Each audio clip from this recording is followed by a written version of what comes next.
Hola amigos parantosku, Mahada Mangos, balik lagi di Gayakin Movie yang masih melanjutkan part 24 dari serial Dragon Quest. Dan ini adalah episode 80 yang baru aja keluar kemarin guys. Seperti biasa sebelum masuk ke video, Mimin mau menyapa 5 orang dari kalian yang kali ini ada Mr. KZT, Ryu, Revan Gaming 22, Supriyadi, dan juga Tegar 06.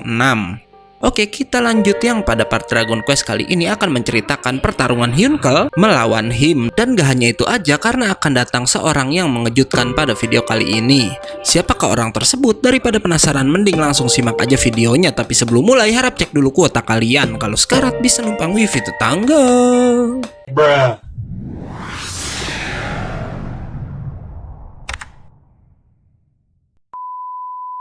Part ini diawali oleh aliansi manusia yang udah memenangkan pertarungan mereka, dan karena itu sang putri berkata mereka bisa mengirimkan bantuan untuk Dai dan yang lainnya. Tapi masalahnya rata-rata orang di sana udah terluka, hingga si Chiyu yang sangat bersemangat mengajukan dirinya dan menunjuk Kurokodain juga Beast yang akan menemaninya pergi ke istana sang Raja Iblis tersebut. Dan dengan diantar para monster terbang, mereka pun akhirnya menuju ke sana. Sesampainya di Friend Place, Chiyu pun meminta 3 teman monsternya kembali ke aliansi, sementara hanya mereka bertiga aja yang akan melanjutkan perjalanan. Sementara itu, di lain sisi, Hyunkle sedang kesulitan menghadapi kekuatan baru dari si Him. Terlebih ia udah kehilangan banyak tenaga setelah bertarung sendirian melawan monster kiriman ban. Hyunkle sempat pingsan dan di alam bawah sadarnya ia mendengar jika ada seseorang yang memintanya untuk kembali bangkit. Yang ternyata itu adalah suara Avan yang berkata Hyunkle harus memberikan semua yang dia miliki dan bertarung sampai akhir. Karena itu Hyunkle pun benar-benar bisa kembali bangkit sambil berkata jika selama ini Avan lah yang selalu membuatnya bisa bangkit kembali setelah dirinya terjatuh. Pertarungan pun kembali dimulai walau Hyunkle masih kesulitan menandingi kekuatan dan juga kecepatan baru si Him. Namun dari semua serangan itu, Hyunkle berkata jika ia mulai menemukan kelemahan dalam gerakan Him, di mana katanya setelah Him melepaskan pukulan tangan kirinya untuk sesaat, tubuh sang bidak jadi membeku dan saat itulah Hyunkle harus bisa membalas serangannya. Keduanya pun lalu maju secara bersamaan hingga Him melayangkan pukulan tangan kiri sementara Hyunkle melompatinya. Hyunkle memegangi tubuh sang bidak untuk melepaskan teknik Grand Cross yang rencananya akan ia ledakan bersama dirinya sendiri juga.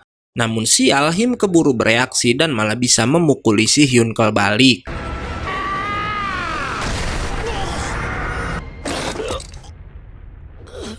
Hyunkle yang terjatuh lalu bilang jika ia terlalu lama mengeluarkan Grand Cross akibat udah terlalu sering menggunakan teknik tersebut sewaktu melawan para monster. Sementara Him lalu berkata jika ia udah menang dan mengalahkan Hyunkle yang benar-benar kehabisan tenaganya. Kita beralih pada Dai, Mamu juga Popu yang udah pulih sepenuhnya, namun Avan dan Leona belum juga kembali ke tempat mereka. Hingga nggak lama malah si Mr. Fern yang mendatangi ketiganya. Mr. Fern lalu memberitahu mereka jika saat ini ketiganya berada di White Garden, tempat terindah di Friend Place yang bisa mengarah langsung ke Menara Agung tempat Ban berada. Dan ia memberitahu itu katanya agar Dai dan teman-temannya tahu nama tempat di mana mereka akan mati. Balik lagi pada Hyunkle yang ternyata masih sanggup berdiri, namun anehnya kali ini ia melepaskan semua armor dan juga senjatanya untuk menghadapi Him dengan tujuan bertarung secara adil. Karena Him juga sama sekali nggak pakai senjata dan juga armor. Him memperingatkan Hyunkle jika tubuhnya terbuat dari besi Orika Alkum, namun si Hyunkle udah bertekad untuk bertarung dalam keadaan tersebut karena ingin memaksakan tubuhnya sendiri mengeluarkan batas kekuatannya. Hyunkle lalu bilang ia akan memusatkan aura pada tinjunya hingga bisa menembus tubuh si Him. Dan mendengar itu Him lebih dulu melakukannya untuk menunjukkan jika ia punya aura luar biasa yang gak akan bisa ditembus oleh tinju si Hyunkle. Namun Hyunkle menjawab jika ia udah belajar dari semua temannya jika seorang prajurit sejati gak akan pernah menyerah sampai ia memenuhi tujuannya. Dan karena itu Hyunkle gak gentar untuk beradu pukulan dengan sang bidak. Him maju lebih dulu untuk menyerang dan melayangkan sebuah pukulan yang hampir mengenai wajah Hyunkle. Tapi nggak diduga Hyunkal bisa lebih dulu mendaratkan pukulannya pada perut si Him sampai tubuh sang bidak hancur guys. Him pun mengakui kekalahannya dan meminta Hyunkal untuk segera menghabisi dirinya. Namun si Hyunkal malah mengulurkan tangannya untuk membantu Him berdiri dan mengajak lawannya itu menuju ke tempat teman-temannya agar Him bisa disembuhkan. Hyunkal memberitahu Him jika ia menghargai jiwa kesatria sang bidak yang mewarisi hidup dari teman-temannya dan juga Hadlar. Saat Him udah mau menerima bantuan dari Hyunkal, tiba-tiba datang banyak bidak catur ke tempat mereka. Dan mengejutkannya bentuk para bidak itu sangat mirip seperti Him dan semua teman-temannya. Seseorang lalu datang ke sana dan berkata jika permainan catur memiliki masing-masing 2 benteng, kuda, 8 pion, juga seorang ratu dan raja. Dan jika Hadlar diberikan bidak ratu oleh Ban, yang sekarang muncul adalah sang raja itu sendiri.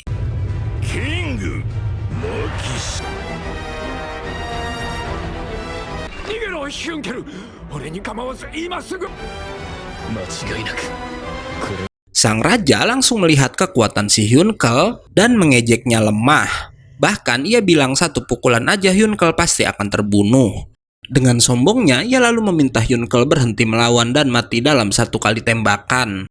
Bidak satu ini bener-bener sombong dengan memberitahu jika pasukannya nggak pernah gagal untuk melenyapkan musuh yang udah jadi target mereka. Dan kali ini targetnya adalah Hyunkal, dan setelah itu barulah sang raja akan menuju tempat Dai yang saat ini sedang dibuat sibuk oleh Mr. Fern.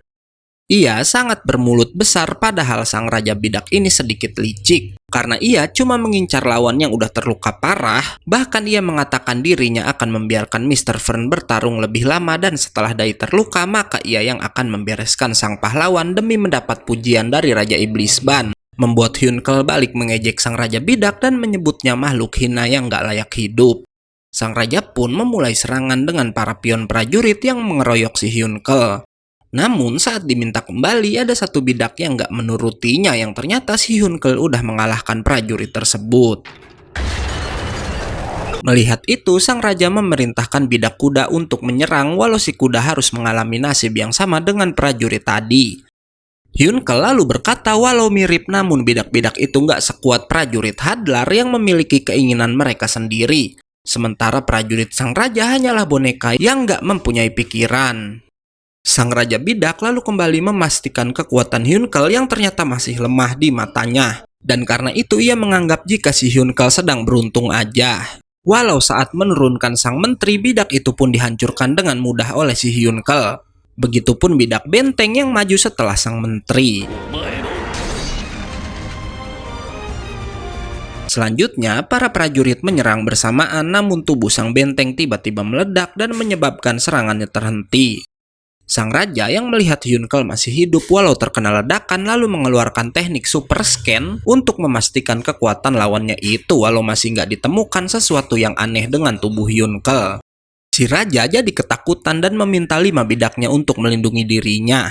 Namun Hyunkal tiba-tiba menghilang dan tahu-tahu muncul di belakangnya hingga kemudian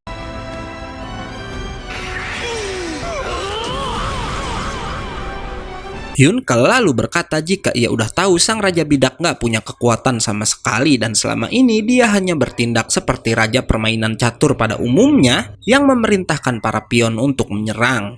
Perkataan Hyunkal ternyata benar karena kemudian sang raja membaca data pertarungan Hyunkal sebelumnya dan menemukan Hyunkal punya satu kelemahan yaitu pada teman-temannya. Dan karena hal tersebut ia pun memerintahkan para prajurit untuk menyerang Him. Him dilemparkan dari atas friend place, beruntung Hyunkal masih sempat menyelamatkannya. Walau dengan begitu tubuh Hyunkal jadi sasaran empuk bagi sang raja bidak. Sang raja yang licik gak ada malu-malunya mengejek kelemahan Hyunkal tersebut dan memuji dirinya sendiri. Ia pun mencoba menghabisi lawannya itu namun gak diduga tombak Hyunkal tiba-tiba menancap di kepalanya. Dan yang mengejutkan itu adalah perbuatan si Larhart yang ternyata masih hidup guys.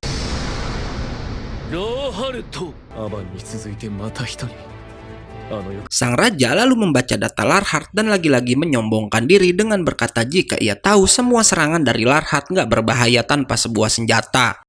Namun yang mengejutkan, Larhart bergerak dengan sangat cepat untuk mengambil tombak yang ada di kepala si Raja Bidak. Setelah itu, Larhart pun langsung menjatuhkan 5 prajurit dalam satu kali serangan aja.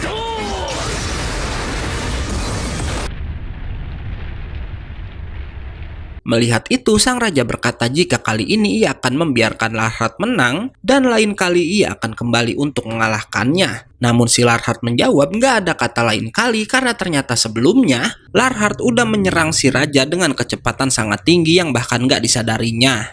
Hingga si raja pun akhirnya tewas dan part 24 pun selesai.